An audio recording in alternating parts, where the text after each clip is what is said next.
Hi, I'm Simon K. Jones, and this is the audio version of Tales from the Triverse, my ongoing, although soon to finish, weekly serial. Today we have a new story called Loose Threads, and this is part 1. Pateley Bridge, Mid-Earth, 1980, October. Rain had begun to fall somewhere near Sheffield, the mottled windows of the carriage fogging and obscuring the view of the countryside whipping by. It looked to be a cold winter. The train creaked and rattled, as did the cracked faux leather bench. Built into the windowsill was an ashtray, overflowing onto the floor. The stench and grime was reassuring in its own way. A change at Harrogate, onto the small line that ran into the Dales and terminated at Pateley Bridge. It was a market town, but nothing was open, doors sealed and windows shuttered against the gathering storm. The stone of the houses was grey, the streets colourless, the sky a flat monotone. Improvised streams flowed down the hill to the bridge, the river already swelling. On another day it could have been a nice place. On another day Frank Holland wouldn't have been there. He didn't make a habit of visiting nice places.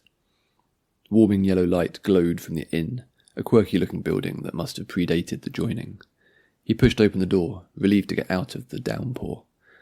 Someone in the corner of the inn was tuning a guitar. The place was mostly empty save for a couple sat at a table on the far side.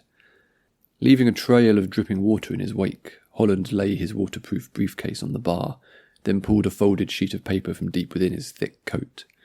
Running a hand across the creases, he gestured to the barkeep.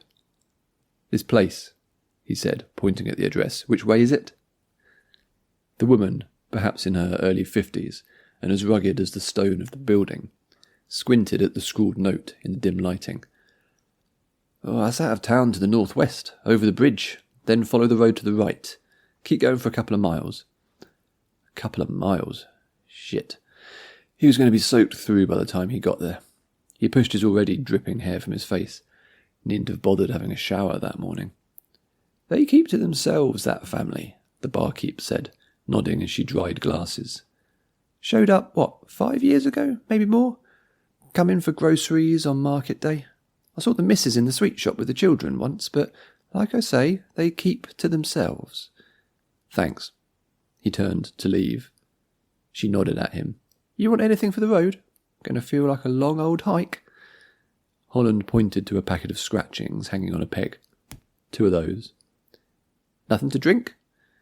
"Not now," he said. "Maybe when I come back." He handed over the coins. When he moved to pick up the packets, she reached forward and grabbed at his hand. "We look after our own, mister," she said, softly, leaning over the bar. "That family keeps to themselves, and if that's how they want it, that's fine. You'd better not be bringing them no trouble." "No trouble," he said, pulling his hand away. He took the packets and shoved them into an inside pocket. Meeting with an old friend. The walk felt long. The rain was coming sideways and was ice cold, biting into the flesh on his face. Another month, and it would be snow. Holland was reminded of why he liked cities, with their trams and underground trains, and a bar or cafe every 50 metres. That wasn't Yorkshire, where everything was far apart, and civilization existed only as isolated oases in a vast wilderness. In the village, the road had been well kept and recognisably made of tarmac. Out wherever he was, it had mostly given up being a traditional road and was rapidly shifting between a dirt track and a mudslide. He was caked up to his calves, his shoes no longer identifiable beneath the encasing muck. A cow stared at him from an adjacent field, unbothered by the weather.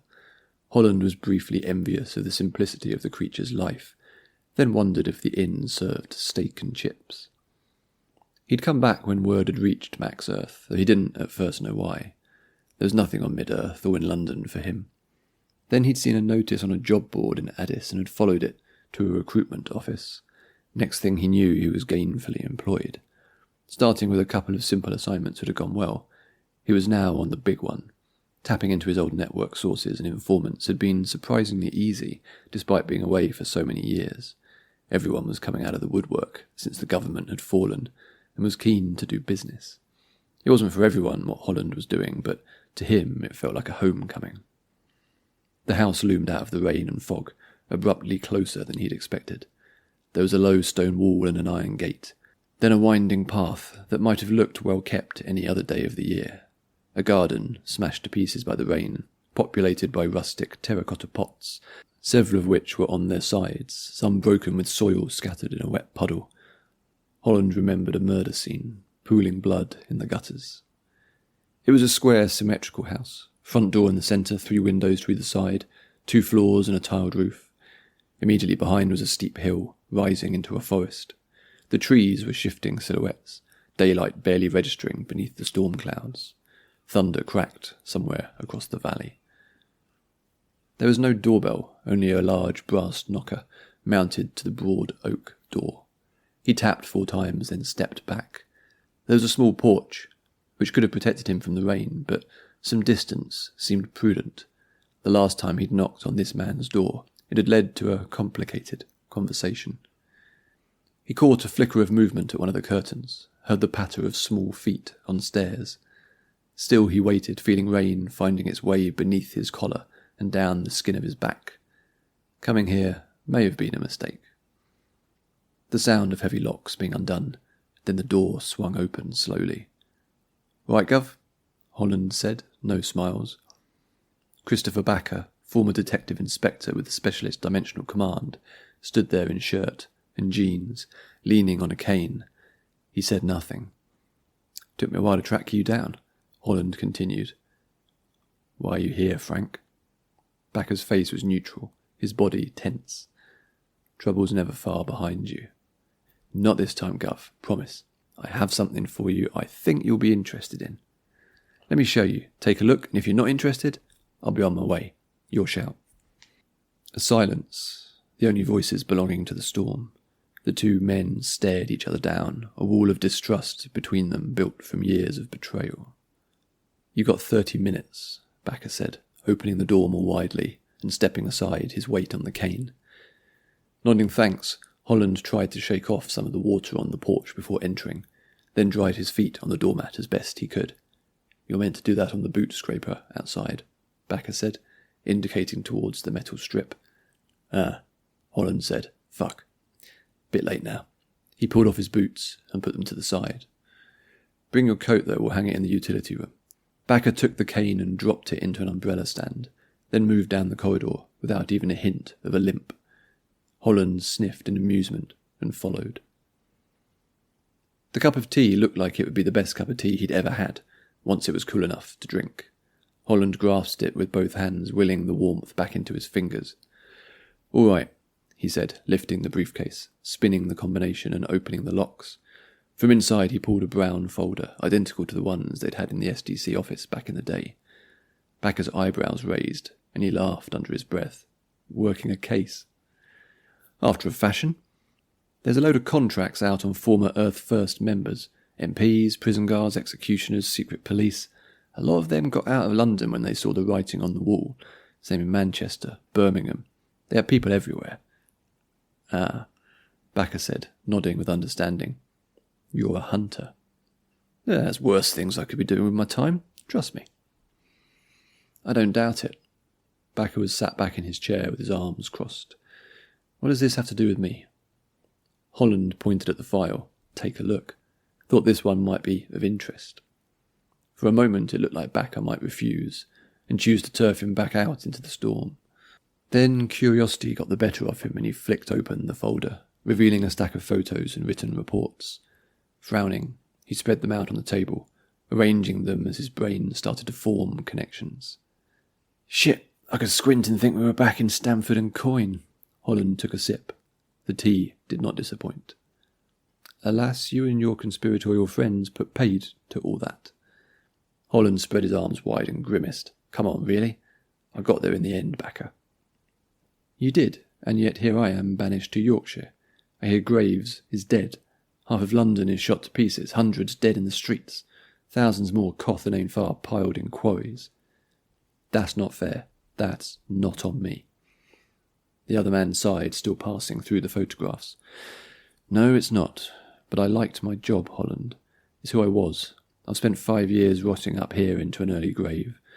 Those Earth First bastards took it all away. I didn't work fast enough to stop them, and we all paid the price." "Right. And that's not on you. Holland leaned forwards and tapped on the photographs. Besides, that's why I'm here. Backer shook his head. The last time you brought me evidence, I thought it was the smoking gun. I thought we had them. But they were several steps ahead of us all the way. Not this time, Gov. Take your time. Look closer. The kitchen was cosy, the perfect farmhouse room. It didn't look like too bad a place to live out of forced retirement. He waited for Backer. Wait a moment, Backer said, picking up one of the photographs. He looked up at Holland, startled. Is that? Yep. Nigel Maxwell. Nigel fucking Maxwell, Prime Minister dickhead. Where were those taken? When? Grinning, Holland leaned across the table, gesturing at the relevant documents. That's the best bit. Just down the road, as it happens. The most recent pics were last week. Rubbing at the stubble on his face, Backer took several deep breaths, then pushed his chair back and began pacing the room. It was slotting together in the man's head, Holland could tell. The detective had his suspect. Why bring this to me? Why? Holland got to his feet and walked around the table. I thought you might like to take down this son of a bitch with me. Looking up at the ceiling, Backer let out a long, anguished groan. I've got a new life, Frank. We're doing well here. The kids are in school. Lauren has a job in the village. Doesn't seem like you're enjoying yourself much. No offence. It's not all about me. Holland put a hand on the man's shoulder. No, it's not. It's about the Commissioner and Styles and all those dragons and elves that those Earth-First bastards rounded up and slaughtered. It's about all of them. He looked into Backer's eyes. I know you, Gov. You don't like unfinished business. Loose ends. Come on, one more for the road. Maxwell's a figurehead, you know, the face, not the brains. Yeah, but it will make a bloody good statement. Put the fear of God into the rest of them. Slowly, Backer's face changed. The lines around his eyes hardened, his jaw clenched, and he returned Holland's gaze. Extending his hand, he took Holland's and shook it firmly. How's the tea? Glancing back at the table, Holland nodded. Best cuppa I've had for years. How about something a little stronger? Backer suggested, taking down 2 shot glasses from a shelf. Thanks for listening. There's new chapters every week until we get to the end, which is not very far away. You can leave comments, subscribe, support the book and my writing and all that kind of stuff over on the newsletter at simonkjones.substack.com.